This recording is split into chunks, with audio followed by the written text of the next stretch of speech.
Remember when Yuta took over Gojo's body and loads of people thought that he didn't have the six eyes because of one single color page where Yuta Joe's eyes were green instead of blue? Yeah, you'd think as soon as those people found out that Gege is colorblind and makes artwork mistakes all the time, that these people would realize Yuta did actually have the six eyes. But nah, this is the JJK fandom where we enter binding vows that sacrifice our reading comprehension in exchange for more effective rage bait. So yeah, these people were still adamant that he did not have the six eyes. Despite the fact that in the very same chapter that Yuta was revealed in Gojo's body, Shoko outright says that the Limitless Curse technique requires the six eyes in order to use it, and that the reason Yuta didn't just copy Gojo's Limitless is because it is literally impossible to use without the six eyes. I mean, this is something that Sukuna himself actually tells us when fighting Yuta. He says the six eyes are necessary for using Limitless. Necessary, as in you must have them. It's not a suggestion, it's a fact. Now, I don't know about you, yeah, but it definitely did look like Yuta was using Limitless in Gojo's body, what with him using Infinite Void, Blue, and even Hollow Purple. So, yeah. Oh, but you have to be born with the six eyes, and Yuta wasn't. Yeah, but Gojo was. He was born with the six eyes. All Yuta did was swap into Gojo's body where the physical eyes already existed in his skull, because that's like kind of how eyes work, you know? Okay, look, before I crash out over this minor misunderstanding, I'll just get to the point of this video. The Jujutsu Kaisen fandom cannot read, whether it be because of John Weary, TikTok, general misinformation, or just sheer stupidity. Jujutsu Kaisen's fandom is genuinely one of the worst when it comes to understanding their own manga. Obviously, mistakes will happen, and you will forget things, especially if you're just a casual reader who has glanced over it once or twice. There is absolutely nothing wrong with forgetting things or making mistakes. It happens all the time, and it's completely fine. What is annoying is when people skim read the manga once, read the rest from AI-generated TikToks, and then preach blatant misinformation like it's a mission given to them by God. That's why today I have collected a massive range of different Jujutsu Kaisen misconceptions that I'm going to try and settle once and for all. So, if we want to cure this fandom, then make sure to like this video so that it's shown to as many reading curse victims as possible. No, bruv, Sukuna is not a cursed spirit, and this is easily one of the biggest and longest running misconceptions in the whole series. There are definitely some valid reasons for people's confusion, but that should have all gone away once Sukuna literally says himself that he is not a cursed spirit in Shibuya. He is the king of curses, and he is a curse. But you see, a curse and a cursed spirit are not necessarily the same thing. Cursed spirits are curses, but not all curses are cursed spirits. In Jujutsu Kaisen, a curse is just a curse. It is literally just an umbrella term that Gege uses for a range of Jujutsu/cursed energy related phenomena. For example, in JJK 0, when Gojo tells Yuta that he is going to learn how to use curses to exercise curses. Another example is the term curse user. This literally just means a normal Jujutsu sorcerer who is not affiliated with Jujutsu High or the Jujutsu world. It does not mean that they're a user of cursed spirits. I mean, I know Geto was, but that's not the point. There are other curse users who don't do that. Curses can refer to cursed techniques, cursed spirits, a person, or just a lingering effect. In Sukuna's case, his title of King of Curses simply means that he himself is a blight on humanity. Since his domination in the Heian era, he has become a curse upon Japan. His actions had lasting effects on the people of that country, and even after death he was feared as some kind of deity. It really is as simple as that. He is a curse on Japan. But he is not a cursed spirit, because they're not the same thing. In the Heian era, he was a deformed human with 4 arms and 2 mouths as a result of absorbing his twin in the womb. And in the modern era, he is classified as a cursed object because he only resides within those fingers. I mean, Gojo himself says that he was a human back in the Heian era, and Sukuna himself says that he is not a cursed spirit in Shibuya when he's fighting Maharaga. So there really isn't any room for debate on this one. But I do understand the confusion, since Gege does use the word curse way too broadly, and often shortens cursed spirit to curse, which is where the confusion actually stems from. Okay, this next misconception is actually a pretty recent one thanks to JJK Modulo, and to be honest, it's not even a misconception, it's just straight up dumb.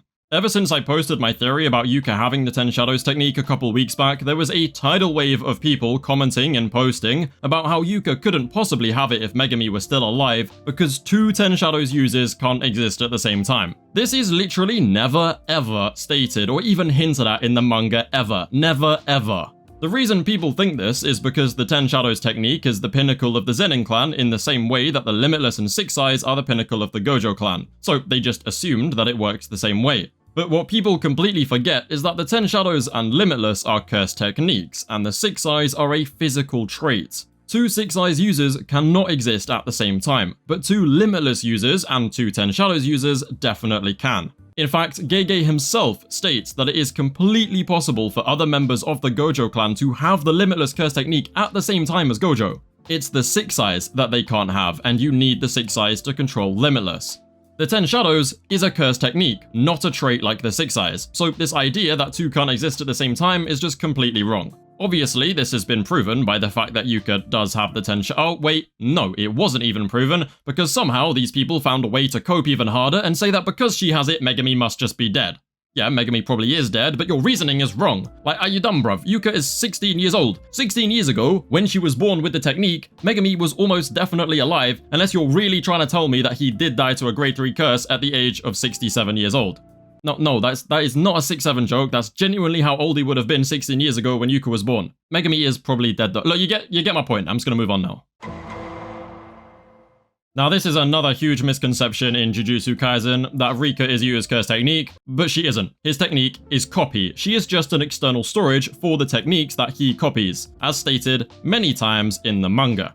When Rika died, Yuta subconsciously cursed her. Now, due to his strong attachment and overwhelming cursed energy, this led to the creation of Rika, the Queen of Curses. The main reason some people think that she is his curse technique is because in the databook it does actually list his technique as Rika on his profile page. What everybody conveniently chooses to ignore about the databook when pushing their dumb agendas though, is that on the first damn page it has a disclaimer about how details in this book are definitely subject to change, and that some details are simply placeholders for the information that hasn't been revealed yet, because this databook was literally written before the Shibuya incident, and Gege didn't reveal Yuta's copy technique until Kenjaku's speculation on floor B5. We were only absolutely certain it was copy when he fought Uro in Sendai Colony, which is more than 100 chapters after this databook was released.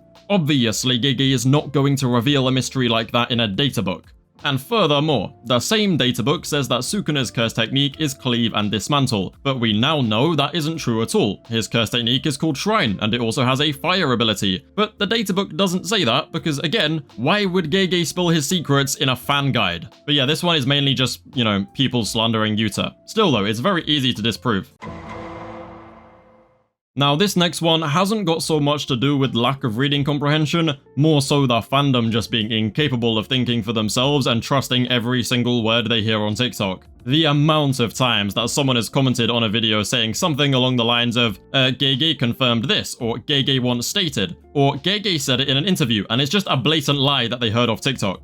Here are some of the most common examples. Gege said Gojo would have won if not for Mahoraga. This statement just flat out doesn't exist, like it never happened. All Gege confirms is that if Gojo didn't let his guard down, he could have narrowly avoided the world-cutting slash. That's all we hear on it, and that's got nothing to do with whether he would win if with Mahoraga or not, There's also, Gege said he hated Gojo, Gege said he hated Gojo because his wife would leave him for Gojo, and Gege said he made Gojo too strong. Gege never said any of these things ever. People read those interviews where Gege says Gojo has no personality and made the wild jump to Gege hates Gojo and that's why he killed him. What he did say is, now that Gojo's gone, it's looking like a good year. Which could mean literally anything, but it does not mean that Gege hated Gojo on such a personal level that he let those personal feelings dictate how he wrote the character, because Gojo is one of, if not the best written characters in all of Jujutsu Kaisen, so stop with that. Another thing Gege did say was that Gojo's death was planned from the very moment his character was created, and that Sukuna was always going to have an interest in Megami.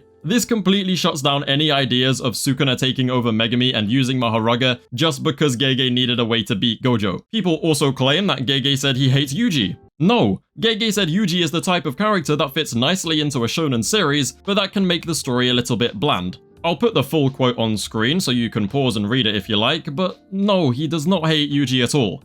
Some people say he hates Yuji because he keeps putting him through such a hard time, and now that idea has come back around in Modulo because of the suffering that Yuji has been through. I don't know who needs to hear this, but authors don't tend to give their characters trauma and development and growth and bad experiences because they have a personal dislike for them. That would be incredibly weird, and it just sounds like insane copium to me. And then of course there is the big one. Gege hates Jujutsu Kaisen. No, Gege does not hate JJK. Not even close. What Gege hates is having Shueisha put a gun to his head demanding weekly chapters while he's sat in a hospital bed recovering from appendix removal surgery during the final arc of his manga, which also happens to be the most highly anticipated and popular manga at the time. That is what Gege hates. So any issues with Jujutsu Kaisen's ending stem from that and not a personal dislike of the series. Plus, this whole Gege hates JJK idea has finally been disproven now that he is creating Modulo, which is peak. And he's even talking about making more JJK projects in the future.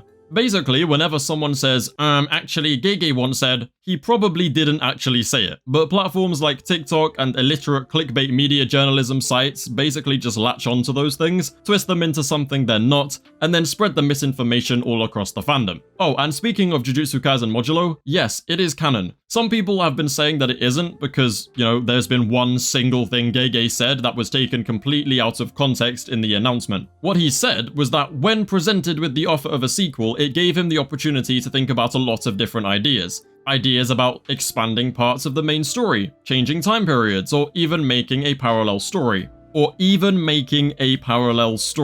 Somehow, from this one single comment taken out of context, people managed to conclude that Modulo wasn't canon because it is set in an alternate timeline. This is literally just Gege talking about the possibilities he considered when the offer was made to him, and the wording doesn't even necessarily mean alternate timeline at all, so I don't know how we've concluded it's not canon when it obviously is, at least until stated otherwise.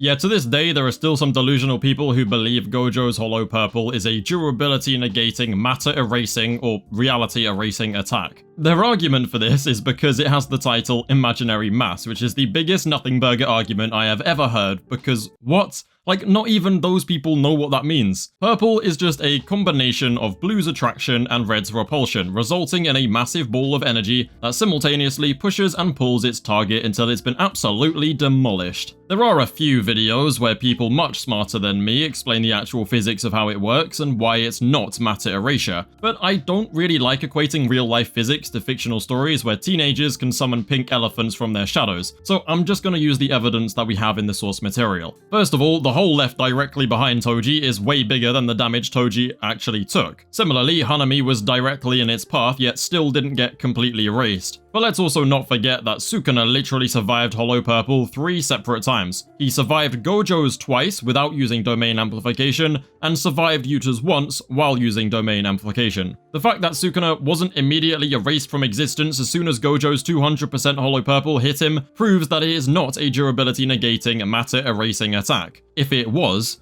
then why do I even have to explain this? If it was, then there would be no rubble left behind, and he wouldn't need to boost its output for maximum damage. Like, if Purple just bypasses durability and erases the target, then why would he need to boost the output against Sukuna? It makes no sense, bruv. I shouldn't even have to try and explain the fact that if it was matter erasure, then Sukuna's matter would have been erased.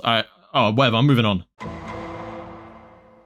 Okay, this one was highly requested, and for good reason, because a massive portion of JJK readers still don't understand how binding vows work. Thanks to leaks and dodgy translations, people still think Sukuna relied way more on binding vows in the final fight than he actually did. In the entire final battle, Sukuna used 2 binding vows with himself to compensate for his severely nerfed state. Maybe 3. Gojo's final purple cost Sukuna his arm, meaning that he couldn't make a hand seal for the world-cutting slash. Therefore, he made a vow that allowed him to use a world-cutting slash without the hand sign, on the condition that should he ever want to use it again, he would need to chant, make a 2-handed hand sign, and point his palm at his opponent. For a normal sorcerer, this would be impossible, because you would need at least 3 arms in order to do that at the same time. But Sukuna, in his fully incarnated body, has 4 arms. Hence, this vow is meant to serve as an example of why Sukuna's body is so advantageous. The other binding vow is slightly unclear, but from what I understand, Sukuna used a vow to use his domain expansion at full power with an open barrier, just like usual, but the condition is that he would only be able to keep it open for 99 seconds. There are translations that say he uses multiple unspecified vows, but if that's the case, they'll just be little insignificant things like how he changed his domain hand sign or something. Beyond that, Sukuna doesn't use binding vows to get out of every situation. That's just a meme that the illiterate started actually believing. But then there is the matter of how binding vows actually work, because there are 2 types of binding vows which differ massively. There's the type you make with another sorcerer. As Kenjaku explains to Mahito, these vows are much more dangerous because if you fail to hold up your end of the bargain, there are fatal consequences. I do wish we saw these consequences in the story, but right now all that matters is that these kinds of vows are very serious. Then there are the vows that you make with yourself, and for some reason people make these vows seem way more complicated and dangerous than they actually are. It's really very simple. You just give up one thing to gain another. However, by sacrificing something, you are not then just gifted something for free without needing any skill to actually put it to use. It's a simple trade-off system, it's opportunity cost, nothing more. For example, Hakari sacrificed his arm when fighting Kashimo, which then allowed him to use the cursed energy that would have been spent protecting that arm to protect the rest of his body. A Jujutsu god doesn't just take the cursed energy and then reinforce Hakari's body for him. He still needs to have the skill to actually distribute the spare cursed energy to the rest of his body. When Sukuna used domain expansion in Shinjuku, he wasn't just given a free pass where he could expand his domain at full power with an open barrier as complex as normal, he still had to actually have the skill to pull a maneuver like that in his injured state. But the consequence is that he can only have it open for 99 seconds, because he's trying to make it full power. If he gave up on making it full power and just did a half-assed domain, it would have lasted longer than 99 seconds. Yuji soul dismantles. Dismantles are usually sent flying at the target's body, but Yuji made a binding vow where he touched Sukuna and sent dismantles flying at the boundary between Sukuna and Megami's souls. He can only do that because he can perceive the soul and use dismantle. The vow part is just that because he is targeting the soul barrier, he then doesn't get to target the body. This would also explain why he needs to touch Sukuna in order to actually shoot them at the soul. And again, breaking a binding vow with yourself does not have the same consequences as when you break one with someone else. The worst that can happen is that you just lose what you gain. And yes, this literally just means you flip the trade-off. It's a simple opportunity cost. If I have a burger and a hot dog in front of me, but I can only eat one, then whichever one I choose will be at the cost of the other. I have to give up the hot dog to eat the burger and vice versa. But next time, I can give up the burger and eat the hot dog. It's literally the same principle, alright? Yuji can choose Soul Dismantle and give up Regular Dismantle, but the next time, he can choose Regular Dismantle and give up Soul Dismantle. It's not like Yuji can never use a Soul Dismantle ever again because the Jujutsu God has forbidden it because he made a binding vow. That's just not how that works. He can alternate, it's just an opportunity cost, it is a trade-off. This is not a particularly complex or broken concept, at least not as broken as some people make it out to be. Saying that Sukuna could just do anything by simply making a binding vow to save him is dumb, because that's just not how they work. But at the same time, people also think binding vows are cheat codes that take no skill, which is also just not true. All they do is enable. A vow sacrificing a normal dismantle for a soul dismantle only makes a soul dismantle possible, but it doesn't actually perform the action for you. That is still down to the sorcerer.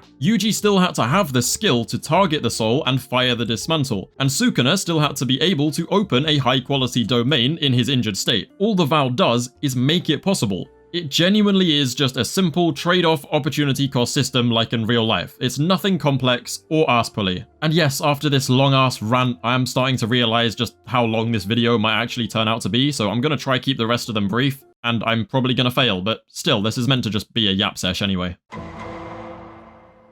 Yeah, I want to talk about domain counters because for some reason people really struggle with these. Domain counters buy time against domains. That is it. Simple domain, hollow wicker basket, and domain amplification all pretty much work under the same principle. All three of these moves basically just surround your body, or an area around your body, with a barrier. Everything within that barrier is your domain. It is defined as your own space. But unlike domain expansions, you don't imbue a technique into this space and the output is much lower. If you deployed a simple domain or hollow wicker basket, which are almost the same thing, in your opponent's domain expansion, then the sure hit can't target you because you are in your own space and not your opponent's space. Instead, the sure hit will target the barrier you are creating and eventually it will tear it apart, because domain expansion output is far greater than domain counters, hence why it can only buy you time and not really save you. Most sorcerers can't even learn Simple Domain, and past sorcerers use the old version which requires constant hand signs to actually be effective, which basically means you're just a sitting duck that your opponent can attack.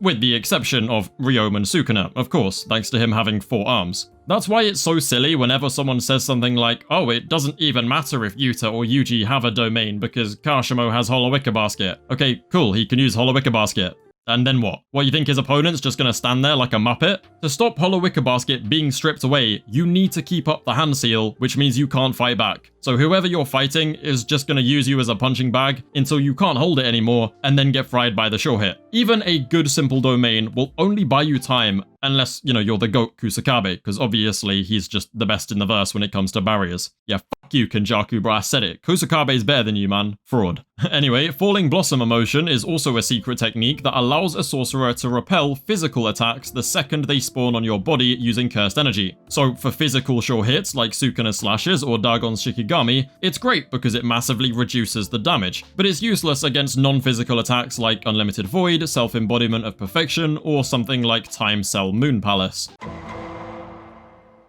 In Jujutsu Kaisen, a special grade is a sorcerer with the ability to overthrow a nation. That is what it's stated to be. This means you could be a sorcerer strong enough to defeat special grades and not actually be a special grade yourself if you don't meet that requirement. For example, Yuki Tsukumo is an unbelievably powerful and skilled sorcerer, but it is not her strength that makes her special grade. The only reason she has that grade is because she could theoretically become a world-destroying black hole. If the black hole was not part of her kit and not an ability she could use, then she would be a grade 1 sorcerer despite being top 10 in the verse. It's the same with Hikari. He's stupid strong and can defeat special grades, but he doesn't have anything meeting those requirements. And in contrast, Yaga is way weaker than every other special grade, and yet he does fit the requirement because he could in theory create an army of self-sufficient cursed corpses. Also, being able to overthrow a nation does not mean that they are a country-level character because they can destroy an entire country. That's just dumb. It also doesn't mean that characters like Hikari, Maki, or Toji are special grade just because they could easily beat all the regular humans if they went, you know, door to door killing them.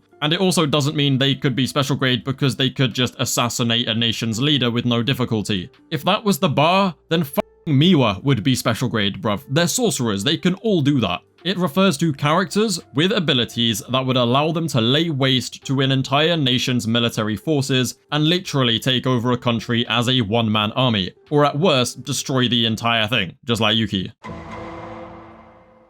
Okay, here's a weird one that the 3 remaining Kashimo fans latch onto, and it's that Kashimo is the strongest of his time period. And that because his time period was the same era that the 6 Eyes Limitless user and the 10 Shadows user killed each other, it makes him stronger than sorcerers with those abilities, which is just wrong. And it's wrong for one very simple reason. It's because nowhere in the entire manga does it ever state that Kashimo was the strongest of his era. That is just something that Kashimo Glazers said back in the day with so much confidence that the fandom actually accepted it. Sure, the narrative and themes definitely do imply that he is the strongest of his lifetime. That is absolutely valid. But unless you think he lived for 260 years, he was not the strongest of his time period. To this day, people think that Yuji Itadori can actually Black Flash at will like it's an ability he has in his kit that no one else does, which is just not true. Mahito actually gives the best explanation, and it's that no one can use Black Flash at will, but Yuji Itadori makes it look like he can. Yuji hitting Black Flash as often as he does is because he is incredibly good at cursed energy control and just at being hella locked in. Also, you can hit a Black Flash on purpose. You can actively try and hit one and then succeed. What Nanami and many others say you can't do is to consistently land them whenever you want. Yuji Itadori cannot consistently land them whenever he wants, because otherwise every strike he landed on Sukuna would have been a Black Flash. He is just that good with cursed energy that the likeliness of him hitting one is way higher than any other character. Also, yes, just while I'm here, Gojo can Black Flash. I know John Weary's dogshit translations say that he can't ever hit them, but that's just wrong, and if you believe the word of that, then you're low-key dumb, because we literally watched Gojo land 3 of them against Sukuna, and one of them was one of the coolest pages in the whole story, so I don't know how you can forget that, you know?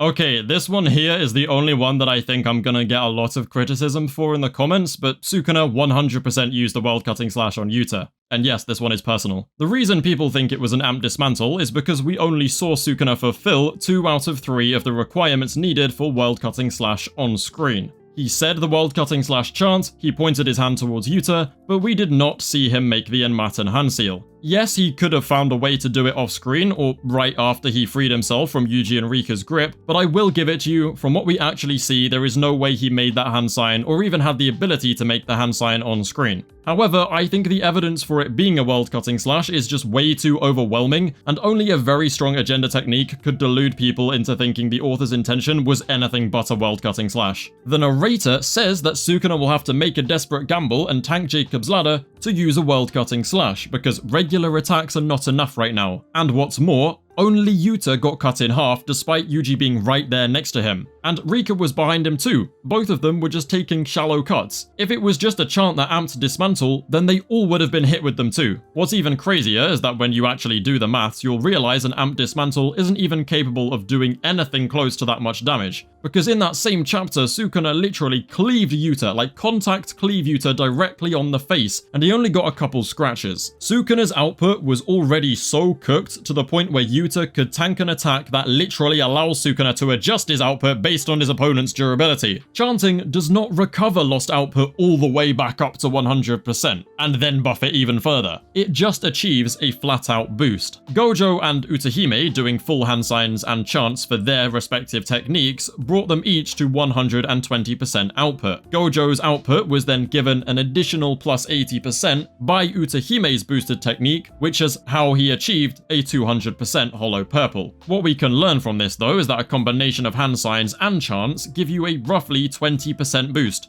20%! You guys are really gonna sit there and tell me Sukuna went from dealing paper cuts to Yuta with cleave to cutting him in half with a single dismantle just because he said a chant and increased his power by 20%. No, actually, let's be generous. Let's say 40%. How do you go from not even making it past the fatty tissue to literally bisecting a man equal in durability to Yuji and Ryu? The maths is not mathing. And that isn't even bringing up the themes and narrative intention of having Yuta been taken out with the same attack as his sensei, but then coming back later in his master's body and what that all represents. I'm getting way off topic. In conclusion, it was a world-cutting slash, and yes, this one was most definitely personal for me. Anyway, those are all of the big misconceptions I could think of, but don't worry, we aren't done yet. There are still many, many more to the point where I won't be able to include them all in this video even. So what I'm gonna do now is just go through a quick-fire list of other misconceptions and resolve them as fast as possible. Takaba can just say, wouldn't it be funny if... No, bruv, that's not how that works. He needs to actually make a natural joke that he finds naturally funny. He can't just say, oh, wouldn't it be funny? Megami is gay. Look, I'm pretty certain he ended up with Hana, so that's just false. He could still be into dudes, but I don't think he ended up with one, and definitely not Yuji. Maki and Toji can't see cursed spirits. Yes, they can. They can see them with their eyes, just like a normal sorcerer. Maki couldn't see them until she fully awakened, but after that point, she could, hence why she stopped wearing the glasses. Megami and Toji were not Zenins. Realistically, there's just no saving you at this point. I was really disappointed that the Jujutsu Kaisen recap movie was mostly a recap. Yes, this one actually did happen, by the way. The movie was very clearly marketed as a recap movie, but because JJK fans can't read, they were expecting something other than a recap. It was a recap movie, bro. I don't know what else to say. It may have been a blatant money grab that served no real purpose at all, but it did exactly what it said on the tin. And last but not least, to end the video, I have chosen the absolute worst Jujutsu Kaisen misconception of them all. Jujutsu Kaisen has no writing. It would take me way too long to fully explain why this is 10 billion% false, so instead what I'll do is just tell you to subscribe to the channel and check out my JJK analysis videos. I recommend my 2-hour culling game analysis video in preparation for season 3. It's easily some of my best work. Anyway, thank you guys for watching, and I will see you in a bit.